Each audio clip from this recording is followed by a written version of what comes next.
Assalamualaikum warahmatullahi wabarakatuh. Alhamdulillahirabbil alamin. Allahumma sholli ala Muhammad wa ala alihi washabbihi. Beredar ramai di mana-mana sekarang banyak yang mengecam Rizik Syihab. Karena apa? Karena Rizik Syihab memprovokasi muhibinnya, mengadu domba agar berperang. Jadi Habib Rizik itu menyerukan perang di tanah air kita ini. Orang seperti itu, wahai saudaraku, jangan biarkan. Proses bagi saudaraku yang memang dekat dengan atau mungkin ahli di dalam bidang hukum, silahkan. Habib Rizik proses, nggak usah kelamaan itu. Karena selain suka menjelek-jelekan orang lain, dia sering bikin kegaduhan. Tidak hanya menjelekan orang-orang biasa seperti kita, menjelek-jelekan ulama besar, menjelek-jelekan kiai-kiai pribumi, termasuk Gus Dur saja dulu dijelek-jelekin luar biasa. Tidak hanya ulama, Umaro dijelek-jelekan, Jokowi, dan lain sebagainya, termasuk Pak Prabowo waktu pertama kali dilantik, ya, belum 100 hari atau bahkan belum dilantik ya kemarin ya, sudah beredar videonya Rizik Syihab menjelek-jelekan ini itu. Jadi kalau di kalangan Habib itu yang paling suka mengadu domba itu dan suka menjelek-jelekan itu adalah Rizik dan Bahar. Nah, kemudian yang lainnya itu juga sering sekali membuat narasi-narasi yang tidak masuk akal, narasi-narasi yang narasinya di situ kalau menurut saya itu gemblung ya, gemblung. Ya seperti Ali Cindan, ya nggak tahu itu ngarang sendiri atau baca sejarahnya orang Baklawi atau apa, saya tidak paham. Ya sampai ada rantai turun dari langit, rantai emas itu loh, bisa memadamkan api neraka dan lain sebagainya. Itu sudah termasuk kesesatan. Namun anehnya para mukibin dan juga kabibnya itu selalu memframing yang sesat orang-orang pengikut Kiai Imad yang dikatakan mukimat kayak gitu. Nggak ada mukimat, itu nggak ada. Karena kalau mukimat itu bahasa dari mana? Ya kan, kalau mukibin itu karena berasal daripada muhibin. Ya, muhibin kalau orang-orang seperti kita, orang desa, orang yang kadang lidahnya itu sulit untuk ngomong yang aneh-aneh, mau hak jadi kak. Ya hayu ya qayyum, ya kayu ya qayyum. Muhibin jadi mukibin, nggak masalah. Tapi kalau mukimat itu jelas para mukibin, mukibul dobolowi itu karena kepanasan kemudian mengarang suatu suatu ucapan-ucapan yang aneh.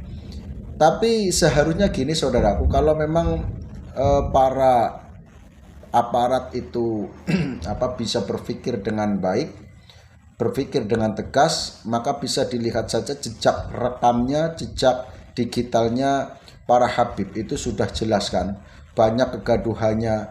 Kalau kita selalu menggembar-gemborkan NKRI harga mati, Pancasila jaya, artinya kita kan NKRI harga mati ya, tidak boleh diotak-atik apalagi sampai dihancurkan.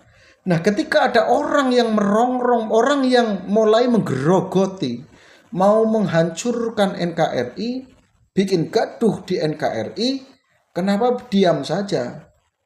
Termasuk ketika saya itu kadang-kadang galau gini saudaraku, saya kan orang yang berada di organisasi NU, tapi di bagian bawah yaitu Ansor.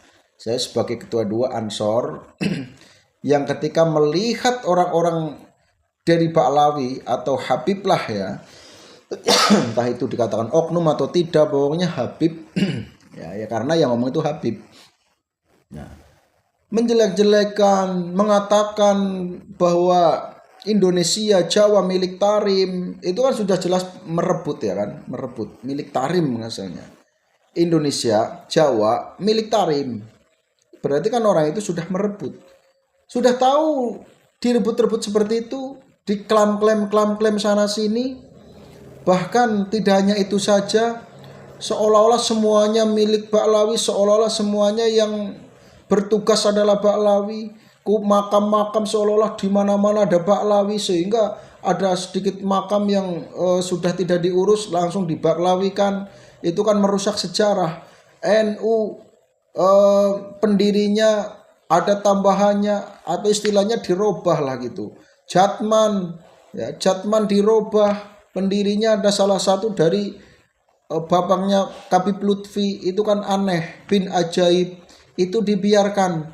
Lah kita gembar-gembor NKRI harga mati, menjaga NKRI, menjaga persatuan kesatuan, ini maksudnya gimana saudaraku?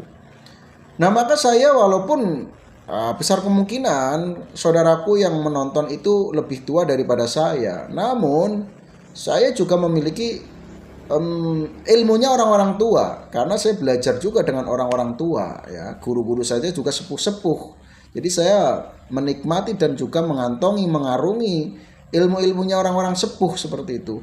Apa yang disampaikan oleh orang-orang sepuh saya masih ingat. Nah, kita itu jangan sampai mau diobok-obok, tapi kita jangan suka mengobok-obok kayak gitu loh. Kita jangan mau mengadu domba, tapi kita jangan mau diadu domba, seperti itu. Cuman dari kalangan mereka itu ada yang suka banget dengan narasi seperti ini. Misalnya sebetulnya yang memfitnah itu golongan mereka, tapi disampaikan oleh mereka mukimat, gerombolan kimat dan gerombolan Fuad Pleret kayak gitu kan, Abbas Buntet, itu adalah orang-orang suka mitnah, katanya seperti itu. Padahal yang suka mitnah orang-orang dia. Lah bukti kan sudah banyak banget. Digital itu, jejak digital itu tidak bisa nanti tutup-tutupi saudaraku. Di sana dihapus, yang lain punya. Nah makanya bisa dilihat saudaraku. Tapi ya sayangnya ya banyak sekali mukibin yang belum sadar. Tapi tidak masalah, karena orang kalau sudah cinta itu maka cinta buta ya. Yang namanya cinta buta itu ya sudah tidak kenal apa-apa, udah pokoknya gerang. Kayak orang terhipnotis, diminta uangnya boleh, di istrinya saja diminta boleh saudaraku. Ya karena sudah buta hati dan buta mata. Ya. Rizik Syihab sudah jelas, tidak hanya mengetek-ngetekkan orang, memonyet-monyetkan orang, tidak hanya itu saja. Ya menganjing-anjingkan, membabi-babikan, ya anjing-anjing bersorban dan lain sebagainya, mendajal-dajalkan. Ya, kalau bukan dajal-dajalkan itu jelas nyeleneh dan salah. Tapi tidak ada proses, tidak ada apa-apa. Nah, tapi ketika Gus Fuad sedikit saja menyampaikan hanya satu ulamanya mereka, yang karena akan diusulkan sebagai tokoh nasional, ya, sehingga para orang-orang yang memang tidak mau diobok-obok negaranya, maka akan beraksi, termasuk Gus Fuad Pleret. Dan dia menyampaikan ya karena mengikuti ayat Al-Quran yang intinya kalian pun sudah paham. Nah menurut saya hanya segitu saja udah dilaporkan, main lapor. Tapi tidak masalah, karena dengan dilaporkan nantinya akan ada Baklawi yang diproses juga. Akan ada Baklawi yang juga nantinya akan dilaporkan. Jadi dengan dilaporkan, nanti di dalam prosesnya pasti nanti akan mereka, para ahli hukum itu akan tahu ternyata Baklawi itu jahat. Seperti itu ya. Tidak jahat bagaimana, ya kan? Ya kalaupun tidak semua, tapi kan ya mayoritasnya saudaraku. Mayoritasnya. Ya, karena ya sih memang ukurannya hanya saya melihat di berita ya, bukan secara langsung. Tapi nggak maulah kalau saya harus secara langsung lihat-lihat ke sana-sana. Kalau tentang hanya sebatas Baklawi, sebatas mukibin, sebatas Khabib. Ya.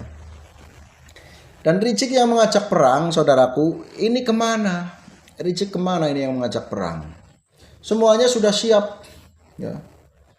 Pendekar-pendekar sudah siap melawan Khabib Rizik Syihab yang mengajak perang. Tapi mana? Dobol kan? Dobol lagi. Memang ahlinya dobol yang namanya Rizik. Paling dia nanti yang diusulkan atau yang dikedepankan itu FPI. FPI itu isinya ya orang-orang Nusantara, mukibin itu, ya kan? Yang disuruh maju, disuruh persekusi, disuruh ini itu. Tapi alhamdulillah sudah muncul para pendekar-pendekar Nusantara, yaitu PWI, sehingga nanti sudah balance.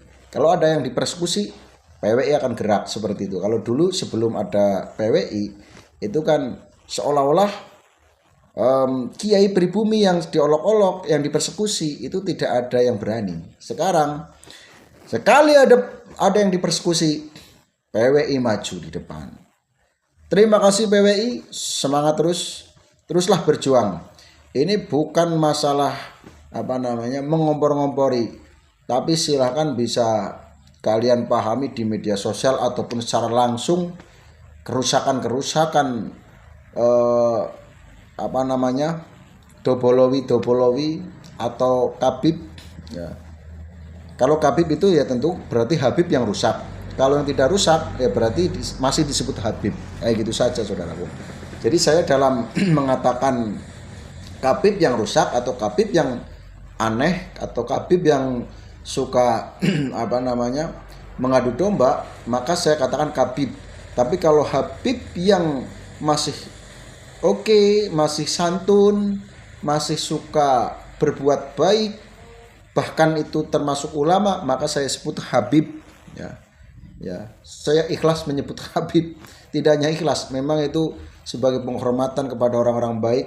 Ya, tapi kalau Khabib yang orang yang suka mengadu domba, orang yang suka memfitnah dari kalangan Habib, saya sebut Khabib seperti itu.